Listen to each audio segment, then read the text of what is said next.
अस्सलाम वालेकुम। प्रोग्राम आईना के साथ ताहिर अहमद भट्टी आपकी खिदमत में हाजिर है। मशवरे देने की जो वबा है वो काफ़ी आम है और आज की नहीं, बहुत अरसे की है। लेकिन इस पे जो आज तक मैंने सबसे अच्छा जुमला सुना वो एक अरबी मुहावरा है जो शुक्र है कि मेरे बच्चों को अब याद है, और वो अक्सर अपने हम उम्र क्लास फेलोज़ के साथ ये बोल के तो उनको कज बैसी या खाम खा नोज़ पोकिंग वाली जो कैफियत है उससे बचने में मदद देता है। वो उसका तर्जुमा या मफ़हूम उस मुहावरे का ये है कि मशवरा और नमक किसी की प्लेट में उस वक्त तक नहीं डालना चाहिए जब तक वो ख़ुद ना मांगे। बात दरअसल है ही ये कि हर आदमी का जो साल्ट का टेस्ट है वो अपनी मर्ज़ी का होता है। इसीलिए आपने वो रेसिपीज़ में पढ़ा होगा नमक हस्बे ज़ायका, तो जो आपका ज़ायका उसके मुताबिक आप डालेंगे। तो अगर अच्छा खासा कोई बंदा खा रहा है खाना और आपको कम लगा नमक, या आपने समझा कि उसको चाहिए होगा और आपने उसमें चुटकी उसकी प्लेट में डाल दी, तो उसके लिए तो मोहरा कर दिया आपने, वो क्या खाएगा बेचारा। इसी तरह मशवरे का हाल है कि मशवरा मांगा जाता है, उसके बाद दिया जाता है, और जो मांगने के बगैर दिया जाता है उसको मशवरा नहीं दखलदार माकूलात कहते हैं। ये सिलसिला मतलब तमहीद इसको कहें या इसकी ज़रूरत क्यों पेश आई है। पिछले दिनों मेरे एक मेहमान दोस्त आए हुए थे पाकिस्तान से, प्रोफेसर थे, एक शोबे के हेड ऑफ़ डिपार्टमेंट है नमल यूनिवर्सिटी में, और नाम मैं दानिस्ता उनका नहीं ले रहा क्योंकि जो गुफ्तगूएँ वो करते हैं वो सारी की सारी काबिल हज़म नहीं होती। तो मुझे कहते हैं कि आप अदर देन अहमदियत और अपने रिलीजन और अपने फ़िरके से हट के सोचा करें और पढ़ा करें और ये और वो। ज़ाहिर है मेहमानदारी के चक्कर में कुछ देर तो बंदा सुनता ही है बात। तो मैंने कहा कि जनाब जो इम्तिहान दिया जाता है ना, वो उस रात पढ़ के नहीं दिया जाता।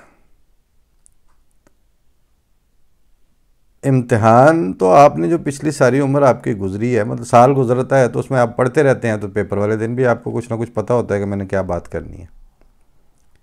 और इसी तरह से अगर 30-40 साल आपने मुख्तलिफ़ चीज़ें देखी हैं, पढ़ी हैं, तो उनसे एक आपकी ओपिनियन, आपकी अपनी ओपिनियन बनती है। लोगों की आपने क्या ओपिनियन बनानी होती है, लेकिन आपकी अपनी राय तो एक बनती है कुछ अरसा, जब लंबा अरसा आप उसमें से गुज़रते हैं तो उसकी बुनियाद पर आप बात करते हैं, उसी की बुनियाद पर आपकी पसंद नापसंद डेवलप होती है।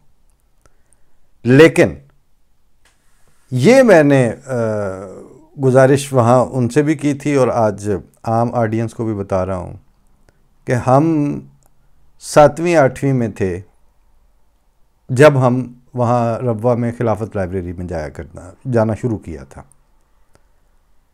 और अभी तक उस वहाँ जो माहौल क्रिएट किया हुआ था हमारे लिए लाइब्रेरी की सूरत में, सबसे पहले तो ये कि वो शहर जिसमें अभी आधे सहन कच्चे हैं आधे पक्के हैं, कुछ दीवारें गिरती हैं कुछ संभाली जाती हैं, कुछ प्लस्तर हुए हुई हैं इमारतें, कुछ को अभी मुमकिन नहीं है, और कहीं पे वो टीप जो बाहर से सिर्फ दरारों के ऊपर सीमेंट लगा के किया जाता है उससे काम चलाया हुआ है। उस हालत में अर्ली 70s में खिलाफत लाइब्रेरी का क़याम अमल में आया, और उस ज़माने में वो मॉडर्न बिल्डिंग थी, तहखाना भी, फिर उसकी वेंटिलेशन का, उसमें रोशनी का इंतज़ाम, शीशे का इस्तेमाल, साथ इतना कि अचानक बिजली ना भी हो, बंद भी हो जाए तो उसकी क्रॉस वेंटिलेशन और उसमें रोशनी घुप अंधेरे का सामान ही पैदा करती थी। फिर उसमें किताबों की कलेक्शन, जब आप एक तो एंटर होते ही रसाइल का, मैगज़ीन्स का सेक्शन था, और 30, 40, 50 मैगज़ीन्स तो आते ही आते थे, इससे ज़्यादा ही होंगे, लेकिन जो सामने पड़े कोई ऐसा मैगज़ीन जो छप रहा है उर्दू अंग्रेज़ी में हमारे पाकिस्तान में, या अवेलेबल है, या जिसकी कहीं मांग या कोई ज़रूरत या कोई जस्टिफिकेशन है, वो वहाँ मौजूद ना हो, ये नहीं हो सकता था। डाइजेस्ट सारे होते थे वहाँ पे, रसायल सारे आते थे। अब उस वक्त जमात के अपने रसायल जो थे वो तो थे तशीज़ुल अज़हान, खालिद, मिसबा, अंसारुल्लाह, और इसके अलावा कोई वक्तन फ़वक्तन जो भी अल-फज़ल अलबत्ता अखबार के तौर पर। इन 5-6 चीज़ें तो एक मेज़ पे आ जाती हैं, तो वहाँ तो कम से कम 15 मेज़ें लगी होती थीं, सारी दीवारों के ऊपर वो डिस्प्ले हुए होते थे। साइंस मैगज़ीन डाइजेस्ट भी था, उर्दू डाइजेस्ट था, जासूसी था, सस्पेंस था, सब रंग था, जो मोटे मोटे नाम आ रहे हैं, अखबार जहाँ था, फैमिली मैगज़ीन था, जितनी अखबारों के अपने हफ्तावारी छपते थे मैगज़ीन वो सारे आते थे, मैग आता था, फिर ये जो रीडर्स डाइजेस्ट मौजूद होता था, बल्कि उसकी जिल्दों वाले पूरे खाने भी होते थे। ये सारा कुछ किस जनरेशन को कौन मुहैया करके दे रहा है? मजहबी शनाख्त रखने वाली जमात और उनके मरकज़ में मौजूद जो आइंदा ज़मानों में उस मजहबी जमात को ले के चलने वाली नस्लें हैं। उनको कौन सा रीडिंग स्टफ़ अवेलेबल है, अपने 5-7 मैगज़ीन या ऑर्गन्स छोड़ के सारे का सारा जो उनके सामने पैनोरामा फैला होता था, जहाँ से मर्ज़ी देखें और पढ़ें और जो मर्ज़ी देख, राइटर्स सारों के साथ उनकी शनासाई होती थी और बनती थी। फिर हमारा जो बच्चों का सेक्शन था उसमें भी वही इमरान सीरीज़ भी था, वो इशफाक अहमद के थे, वो महमूद फ़ारूक फरजाना, पता नहीं क्या क्या वो कैरेक्टर होते थे, लेकिन बहरहाल उस वक्त वही अच्छे लगते थे। फिर शफीकुर रहमान के जो है चुटकुलों वाली किताबें, और उसके अलावा अगर मेन लाइब्रेरी में जब आप एंटर हों तो आपके राइट साइड पे यहाँ से पहला रैक यूँ शुरू होता था, और उसमें फ़िलासफ़ी और अपना कंपैरेटिव रिलीजन, हिस्ट्री और अपना मंतक, लॉजिक, इन सारी मुश्किल मौज़ूआत के ऊपर ऐसी पुरानी मुजल्लद किताबें और काफ़ी बड़ी कलेक्शन। वो चलते चलते वो आखिरी जहाँ पे आगे वो कैबन्स बने होते हैं वहाँ तक ये सेक्शन चलता था। राइट साइड पे आपके सिर्फ एक रैक था जो अहमदिया अकायदो कलाम के की कुतुब पे था। एक रैक में भी एक लाइन, एक साइड पूरी। उसके अलावा मौदूदी साहब की किताबें, उनके गुलाम अहमद परवेज़ की किताबें, रद्दे कादियानियत वाली इतनी इतनी मोटी किताबें छपी हुई सामने जनाब रखी हुई हैं। किन के पढ़ने के लिए? हमारे पढ़ने के लिए। फिर उसके अलावा जो कंपैरेटिव रिलीजन्स थे उनका, ईसाइयत की इंजीलें, वहाँ हर तरह के एडिशन मौजूद होते थे।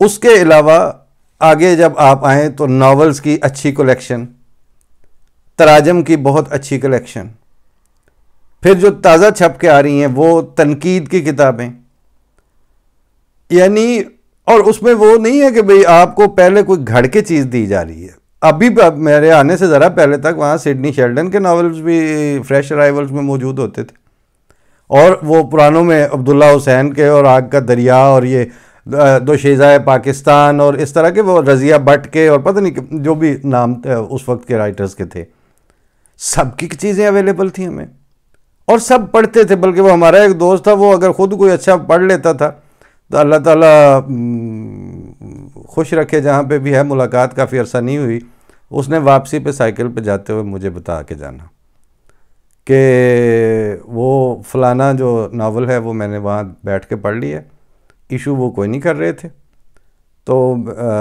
अब तुम्हारे लिए मैं रखा है, और अगर कोई ले ना गया, मैंने कहा अगर कोई ले ना गया, कहते नहीं ले कोई नहीं जाएगा। मैं कहा किया क्या, ये कैसे गारंटी है? तो वो जो एक इस तरफ से रैक में किताबें होती हैं, एक इस तरफ से होती हैं, तो उनके दरमियान थोड़ी सी स्पेस खाली है, तो वो कहता है आप जाना वो जिसमें नसर और उसकी किताबें पढ़ी हुई हैं, आखिर से दूसरा रैक। तो उसने हाथ बढ़ा के उनके दरमियान जो गैप था उसमें फेंक आया था। तो कहता वो बस आपने ही हाथ डाल के निकालना, लाइब्रेरियन को नहीं पता होगा। और जो आजकल लाइब्रेरियन है वो उस ज़माने में भी शायद यानी सादिक साहब शायद भर्ती हुए थे, यंग थे, मतलब वो जस्ट आते जाते हमारे ऊपर नज़र रखने के लिए कि कोई किताब ना गायब कर जाए। ये माहौल में इस तरह की ये सारी चीज़ें हमारे लिए ओपन थीं। हमें किसी ने नहीं मना किया कि आप ये चीज़ ना पढ़ें, और उसके बिलमुकाबिल जिनसे हमारा वास्ता था, जो हमारे मुकाबिल के धड़े थे, वो कोई एक फ़िरका नहीं, वो सारे एक तरफ हैं। और जब ज़ाहिर है 72-73 में से कहा कि ये अलहदा है और बाकी उम्मत का इजमा, पाकिस्तान की जो उम्मत का इजमा हुआ है, तो उस इजमा में वो तो सारे एक तरफ ही थे ना। उन सारों को ये पढ़ाया जा रहा था, इनसे गुफ्तगू नहीं करनी, इनके साथ खाना पीना नहीं है, इनके बाइकआउट करने हैं। और सोशल बाइकआउट चूँ की करना साजे, तुसी दसो तो सही। वो डॉक्टर मुजफ्फर मेरा क्लास फेलो था, वो जब 3, 4, 5 का बैच इकट्ठा वाला लाहौर में मेडिकल कॉलेज में चले गए, तो मैं कुछ अरसे बाद उनसे मिलने गया, तो मैंने देखा उसके हाथ बड़े सफ़ेद और चिट्टे। तो मैंने कहा ये कहते इधर हर चीज़ को धो धो के तो हमारे हाथ तो चिट्टे हो गए। मैंने कहा अरे ये देखो कि जिन्हों के हाथी थोड़े नो बहुते चिट्टे ने, उनसे आपने उनके साथ मिलके नहीं खाना, क्यों नहीं खाना? और उनका उन्होंने मैस अलहदा किया हुआ था, उनकी प्लेटें अलग की हुई थी। गल प्लेटां की नहीं सी, मसला ये नहीं था कि प्लेटें खाने से इकट्ठे एक टेबल पे खाने से क्या हो जाना है, कुछ भी नहीं होता। मसला ये था कि वो फासला डेवलप कर रहे थे, क्योंकि कम्युनिकेशन रुकेगी, गुफ्तगू होगी, दोनों तरफ का मौक़िफ़ सामने आएगा। तो यही तो हो रहा था पहले। अहमदी जब मिर्ज़ा साहब की बासत के साथ, मिर्ज़ा साहब के दावे के साथ 1899 में जब लुधियाने में जब बैत हुई थी, तो आसमान से नहीं टपकाए थे अल्लाह ताला ने, टक टक टक ये अहमदी तू उतारे जा रहे हैं। वो अहले हदीस भी थे, वो शिया भी थे, वो सुन्नी भी थे, वो देवबंदी भी थे, वो बरेलवी भी थे, वो सारे, वो हिंदू भी थे, वो सिख भी थे। उन्हीं सारों में से लोगों ने कबूल कर। ज्ञानी इबादुल्लाह कौन थे? तो ये जो और भी कुछ नाम आ रहे थे, लेकिन मैंने कहा चूँकि वो मुस्लिम इस्लाम के यानी बानिया जमात अहमदिया के साहबा के नाम हैं, तो कहीं गलत ना बता दूं कि किसी तारीख़ी तौर पर। लेकिन बहरहाल उसमें हिंदुओं से भी आए थे, और बल्कि एक जो थे वो पाकिस्तान बनने के बाद रेडियो पाकिस्तान से कोई प्रोग्राम करते थे या उसके लिए हेल्प देते थे, क्योंकि उनकी जो पंजाब के या हिंदुस्तान की या इस तरह की ज़ुबानों के ऊपर उनकी ग्रिप काफ़ी मजबूत थी। गुलाम रसूल राजे की रज़ियल्लाहु तआला अन्हु कोई छोटा नाम थे, और ये वड़ैचों में से थे, इधर गुजरात से। ये सारे कन्वर्ट ही हुए थे ना। तो कन्वर्ट किस बात पे हुए थे? उन्होंने कम्युनिकेशन हुई, बात समझ में आ गई, बात होगी तो बात समझी भी जाएगी। मसला ये है कि मैंने एक कॉलम लिखा था हामिद मीर साहब को मुखातिब करके कुछ साल पहले। उसमें उसका उन्वान ये था कि टखनों पर हाकी मारे बगैर खेलें। वो जो चवल और फजूल किस्म के प्लेयर्स होते हैं ना, वो जब वैसे नहीं जीत सकते तो वो मौका निकाल के तो अच्छा खेलते हुए प्लेयर के टखने पे हाकी मार देते हैं। यही उनके पास ऑप्शन रह जाता है।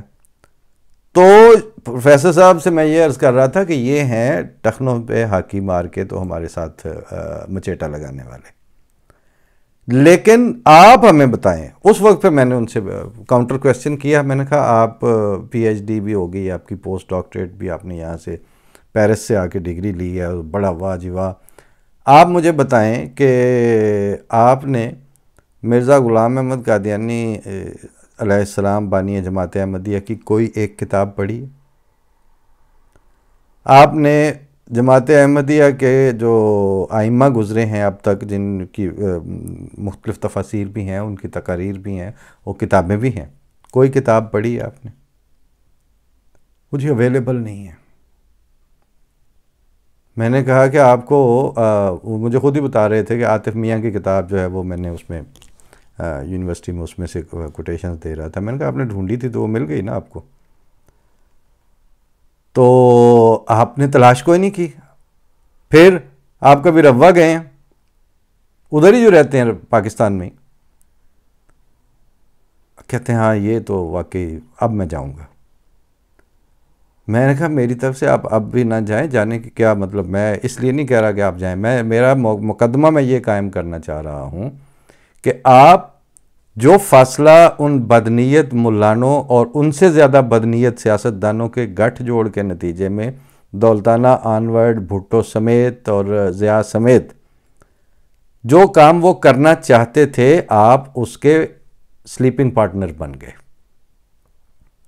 और अब आपको सिर्फ एक बात का पता है कि हम या अहमदी पता नहीं क्या अकलियत होते हैं या क्या होते हैं, शायद इनके सर में सींग होते हैं, या अब जो ताज़ा तरीन आप देखते रहते हैं सोशल मीडिया पे पोस्टें, उसके नतीजे एक परसिक्यूटेड कम्युनिटी हैं, इनको मजलूम इनको मारते हैं और इनको बात कोई नहीं, अपना आप बताते नहीं हैं।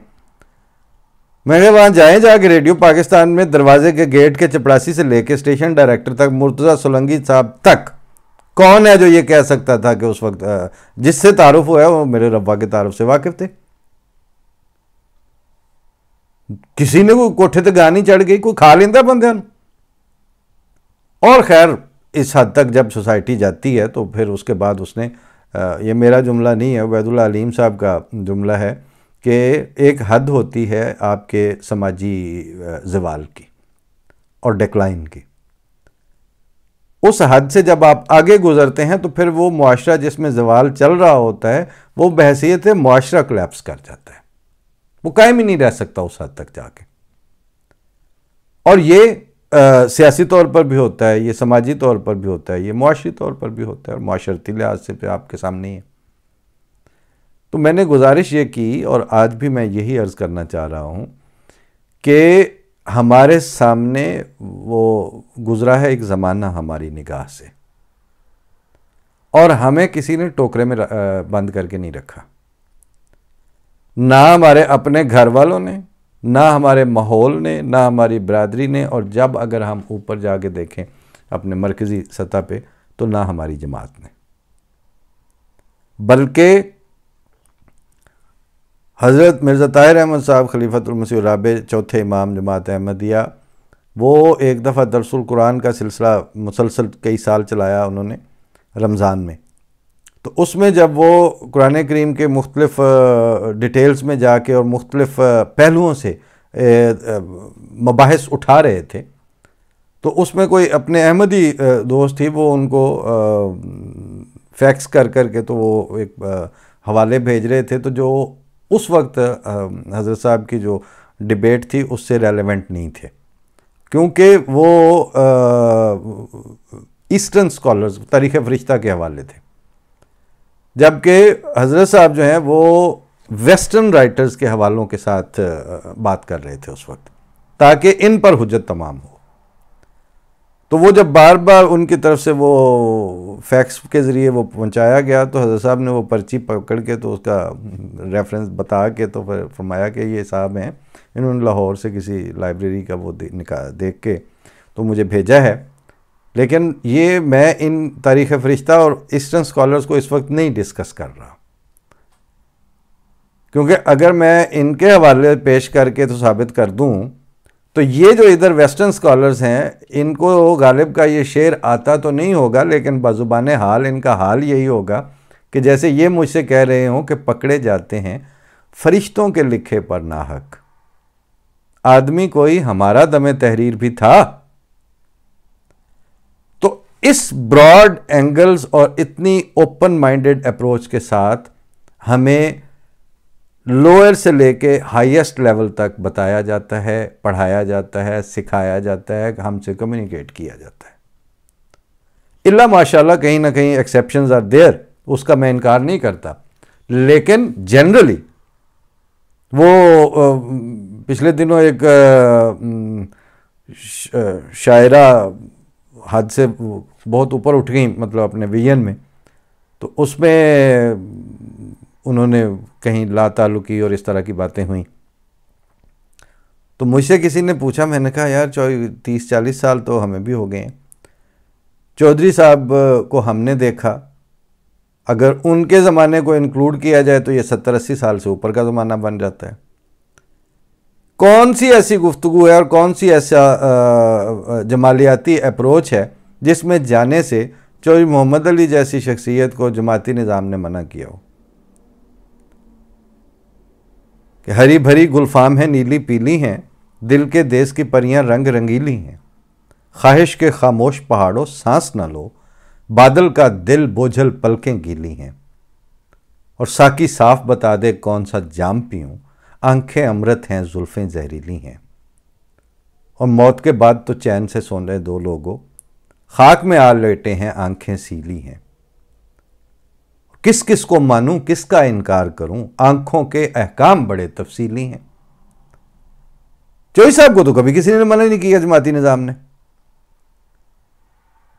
अला हाजिर क्यास आप बड़ा लिटरेचर या बड़ी जो अपनी फील्ड में जाके कोई चीज़ प्रोड्यूस कर रहे हैं तो ये है ही जहालत कि ये इल्ज़ाम है। और ये इल्ज़ाम लगाने वाले कौन हैं? जिनके यहाँ जिनके मजहबी स्कॉलर्स, जिनकी मजहबी फ़िरकाबंदियों ने, उनके हाई अप्स ने उनको ये कहा कि आप इनके साथ इनको मुंह ना लगाएं, इनके करीब ना हो, इनकी किताबें ना पढ़ें, इनसे बात ना करें, इनसे ताल्लुक़ ना रखें। तो लामहला वो यही समझते हैं कि हमें भी हमारी तरफ से, जमात की तरफ से यही बताया जाता होगा। तो जनाब हमें ऐसा कुछ नहीं बताया जाता। हम आइडियल आज़ादी को एंजॉय कर रहे हैं। हमारी ज़हनी उड़ान के पर काटने का जमात के अंदर कोई बंदोबस्त नहीं है, कम अज़ कम मेरे इल्म में नहीं है। वो मैं अपनी जहालत के ज़माने में, जहालत तो खैर आज भी उसी तरह ये कायम है, उसकी शक्ल बदल गई होगी, लेकिन एक दफ़ा बस कहीं अमूमी वालों ने ये कहा तो रब्बा में होते हुए तो ज़ाहिर बंदे के अपने अपने लाउड स्पोकन आदमी एक दिन में तो नहीं होता, वो पहले दिन से ही ऐसा होता है। तो मियाँ अहमद, अल्लाह ताला उन्हें गरी के रहमत करे, मिर्ज़ा ग़ुलाम अहमद साहब, साहिबज़ादा मिर्ज़ा ग़ुलाम अहमद साहब, तो वो मतलब को मैं उनको ये तो नहीं कह सकता मेरे दोस्त थे, लेकिन वो मुंह लगा लेते थे, मतलब मेरी बात सुन लेते थे, या मैं चला जाता था तो वो बात सुनते थे कि ये बात है, ये बात है। तो जैसे भी मतलब, और वैसे एक फ़ासला भी होता था और एक मुलाकात भी हो जाती। तो यानी ऐसी उनके साथ मोहब्बत का ऐसा ताल्लुक़ था कि उन्होंने वो ज़िंदगी भर जब तक वास्ता रहा, फिर अल्लाह ताला बारगरी के रहमत करे वफ़ात हो गई हमारे बाद ही, लेकिन देखना भी तो उन्हें दूर से देखा करना, शेवाए इश्क नहीं हुस्न को रुसवा करना। पता नहीं ये हम उनके साथ कर रहे थे या क्या था, लेकिन वो फासला कायम रहता था, लेकिन ताल्लुक़ था। मैं जो बताने लगा था, मैं बड़ा रूहानसा हो के जनाब मैंने कहा उन्होंने अमूमी वालों ने मुझे ब्लैक लिस्ट कर दिया। अच्छा, कहीं से फ़िक्रा सुन लिया होगा, जाके उनके पास बोल दिया, वो भी कम गो या बिला ज़रूरत उन्होंने क्या बोलना होता था। तो जब मेरे बाकी सारी बता के बातें, एक मशवरा ये भी किया, मतलब बोली ठहरी ठहरी सी उसमें आवाज़ में और धीमे लहजे में, कहते हैं जब किसी के ख़िलाफ़ इस तरह के जज्बात आ रहे हों तो वो जो भी हो, ओहदेदार हो, बंदा हो या आम आदमी हो, किसी से तकलीफ़ पहुंची हो, तो दुरूद शरीफ में जब आले मोहम्मद उन वाला हिस्सा आए ना, उसको निशाने पे रख लिया करो, वो भी ठीक हो जाएगा, तुम भी सही हो जाओगे। तो खैर ये बातें कर के मुझे थोड़ा वो डिफ्यूज़ करके जब मैं जाने लगा तो कहते हैं और सुनो मेरी बात सुनो, मैं यहाँ पे बहुत सी निज़ारतों में नज़र रहा हूँ, सदर अंजुमन अहमदिया जमात में कोई ब्लैक लिस्ट नहीं होती, ना वाइट ना ब्लैक, बस जमात में सिर्फ जमात और लोग होते हैं और खिलाफत होती है और निज़ाम है बस। तो उस वक्त से लेके यानी हम भी वहीं मौजूद थे, हमसे भी सब पूछा किए, तो कुछ मसला नहीं होता, कोई भी ऐसा, यानी आप सचमुच में कोई काम कर रहे हो तो आपको कोई नहीं रोकता। अभी आज मैंने वो आतिफ मियाँ की एक गुफ्तगू सुनी, पॉडकास्ट ही थी, जो कि मेरा प्लान है कि उसके या तो तर्जमा करूं या उसके मुख्तलिफ सेगमेंट में उसको उर्दू पंजाबी में अपनी ऑडियंस को बताऊं। अंग्रेज़ी में तो उन्होंने आखिर बहुत अच्छा कर दिया, लेकिन ये कि अब उसको आम आदमी की पहुंच में उसके समझ के मुताबिक सादा ज़ुबान में ढाल के किसी और ने क्या करना है, हम खुद कर लेते हैं। तो वो जो आज घंटे डेढ़ की पॉडकास्ट थी वो मैंने देखी है, सुनी है। अपनी फील्ड के साथ जब आप कमिटेड होते हैं तो वो भी तो अहमदी, उनको तो मतलब यहाँ तक पहुँचने और इस तरह इस हद तक यूँ मुख्तलिफ डायमेंशंस में जाके सोचने में आपको जमात तो नहीं रोकती। लेकिन हमें मशवरा देने वाले आके ये कहते हैं कि किसी को क्या पता सच क्या है। तो वो एक साहब, वैसे मुझे पता था कि वो गैर अहमदी मुसलमान हैं, उनका सिर्फ ये था कि आप तशकीक मिर्ज़ा साहब पे करें, तशकीक खुलफाए अहमदियत के ऊपर करें, तहकीक इनके ऊपर करें, अकीदत से दस्तबरदारी का ऐलान इनसे करें। तो मैंने कहा मुझे सिर्फ ये बता दो कि फिर आप रसूलुल्लाह सल्लल्लाहु अलैहि वसल्लम पे तशकीक क्यों नहीं करते, कुरान शरीफ पे क्यों नहीं शक पड़ता आपको, और उस पर शक ना करने के आपके पास ला रैबा फी है के आर्गूमेंट्स क्या हैं। मुंह देखने लगे। मैंने कहा ला रैबा फी है के आर्गूमेंट्स भी आपको दिबाचा तफसीरुल कुरान से मिलेंगे या मिर्ज़ा साहब की तहरीरात से मिलेंगे, जो बताएंगे कि ज़ालिकल किताबुल ला रैबा फीह वाला जो इतना सा हिस्सा है आयत का, इसके ऊपर कितनी देर गुफ्तगू हो सकती है। तो आप हमें तशकीक और तहकीक के मशवरे देते वक्त मुंह मिर्ज़ा साहब और उनके खुलफा की तरफ क्यों करवाते हैं? ये तो आप अपना बुग़्ज़ निकाल रहे हैं और तो कोई मसला नहीं है आपको। वरना हमें मतलब बैठे बैठे वो अल्लाह ताला उन्हें भी खुश रखे, काफ़ी अरसा हो गया मुलाकात नहीं हुई, तो वो जब ये कह रहे थे कि एक उनका तकिया कलाम था कि nothing could be said with assurity, कुछ भी यकीन से नहीं कहा जा सकता। तो उतनी देर में उनका बेटा वो चाय वाय की ट्रे उठा के लाया, तो सख्त बात है। मैंने कहा ये जब बच्चा चला गया, मैंने कहा कभी आपको शक पड़ा है कि ये मेरा बेटा ना हो? मत इनकी पता नहीं मेरा है कि नहीं।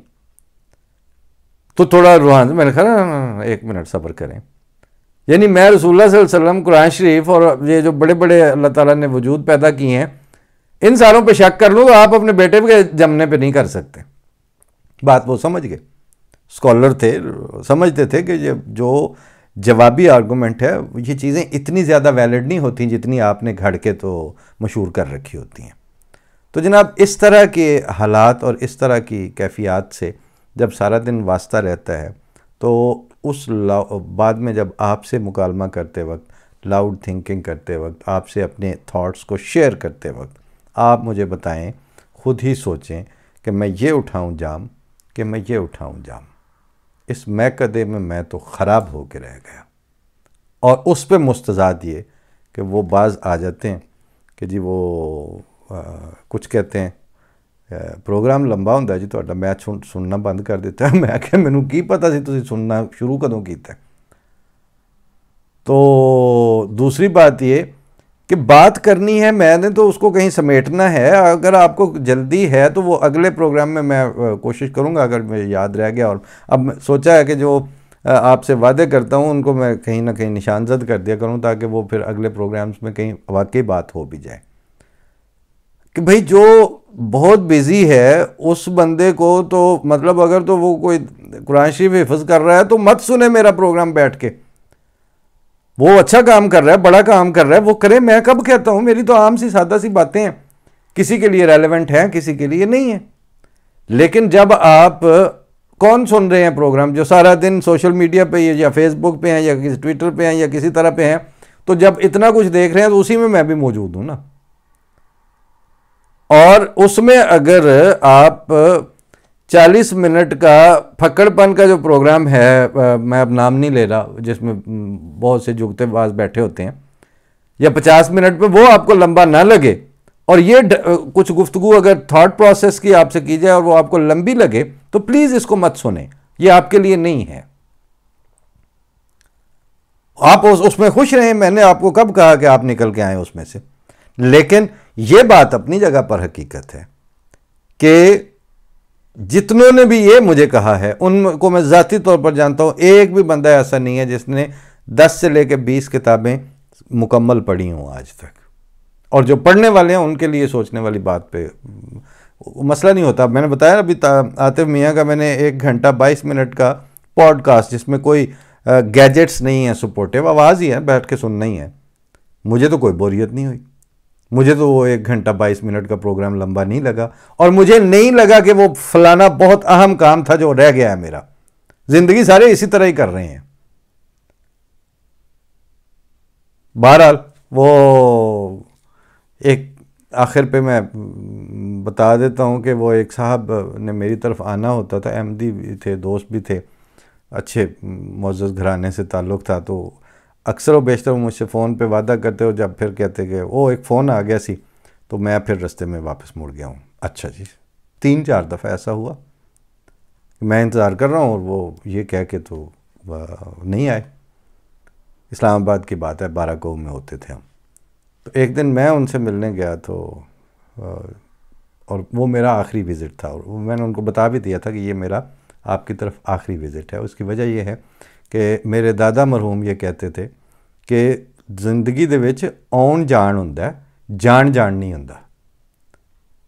और इस ज़माने में किसी शरीफ आदमी को ज़ेब नहीं देता कि वो किसी को ये कहे कि मेरी तरफ ना आया करो। उसकी तरफ जाना बंद कर दें, उसको खुद ही समझ आ जाएगी। तो मैंने कहा अगर आपने मेरी तरफ नहीं आना तो मैंने आपकी तरफ क्या लेने आना है। तो वो जब बैठे हुए चाय कहीं आ गई थी तो कहते सोची पे हो। मैं कहा मैं सोच रहा हूँ, वाकई सोच रहा हूँ। कहते क्या सोच रहे हो? मैं सोच रहा हूँ कि मैं वहाँ से 12 गाँव से चला हूँ और आपकी तरफ पूरा इस्लामाबाद क्रॉस करके F10 तक आपकी तरफ आया हूँ। इस सारे दौरानिए में कोई 32 मिनट की ड्राइव थी मेरी। तो इन 32 मिनटों में मुझे किसका फ़ोन आया तो मैं वापस जा सकता हूँ आपकी तरफ आते हुए। और ऐसे ही मैंने कहा हज़रत साहब तो फ़ोन रखते नहीं हैं, उनका तो मुझे आना कोई नहीं, तो उनके अलावा किसी का भी फ़ोन आता तो मैं आपसे मिले बगैर ना जाता, क्योंकि मैंने आपको कहा था कि मैं आ रहा हूँ आपकी तरफ। और आपको हर चौथी दफ़ा, जितनी दफ़ा आपने आना था, आपने कहा फ़लाँ का फ़ोन आ गया तो मैं वापस जा रहा हूँ। तो मैंने कहा असल में आपने आना ही नहीं था, फ़ोन तो आते ही हैं। तो बात यह है कि जुम्मे वाले दिन तो खुतबा जुम्मा होता है, उस दिन तो मैं प्रोग्राम करता ही नहीं। और हद अदब की जगह है। और वाक़तन वो मुझे चौई साहब का ही शेर याद आया कि तू अगर बोल रहा हो प्यारे, कोई बोले तो बुरा लगता है। तो वो तो हिफ्ज़ मरातब का तकाज़ा है। तो उसके अलावा आपकी जो भी मसरूफ़ियात हैं, आप जो पढ़ते हैं, सुनते हैं, पढ़ते तो खैर मेरा हुस्न ज़न है कि आप इस तरह के मशवरे देने वाले पढ़ते हैं ही नहीं, लेकिन जो भी आप करते हैं आप करते रहें। लेकिन ऐसी गुफ्तगू जैसे अभी आज मैंने 20 मिनट 22 मिनट बात करने का सोच के बैठा था, लेकिन देख लें कि वो एक एक बात चलती है। अब जैसे मैंने चौई साहब का आपको एंड पे शेर सुनाया है, तो ये भी यहाँ पर भी ये वजाहत करने की ज़रूरत है कि ये शहजाद अहमद की वो गज़ल थी जो 88-89 वाले कुल पाकिस्तान मुशायरे में उसने सुनाई कि हाल उसका तेरे चेहरे पे लिखा लगता है, वो जो चुपचाप खड़ा है तेरा क्या लगता है। ऐ मेरे जज्बे दुरूं मुझ में कशिश है इतनी, जो ख़ता होता है वो तीर भी आ लगता है। अब ये प्योर यानी जो जमालियाती और मजाज और दुनियादार के ज़ाहिरी महबूब और महबूबाई के इसमें चारों मिसरों में बात थी।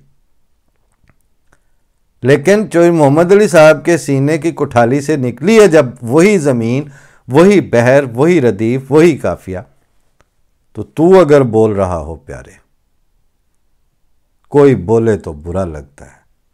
तो वो दुनियावी महबूब और महबूबाओं से उठ के जब वो खिलाफत के लेवल पर लेके जाता है, उनका थॉट प्रोसेस और उनकी फीलिंग्स की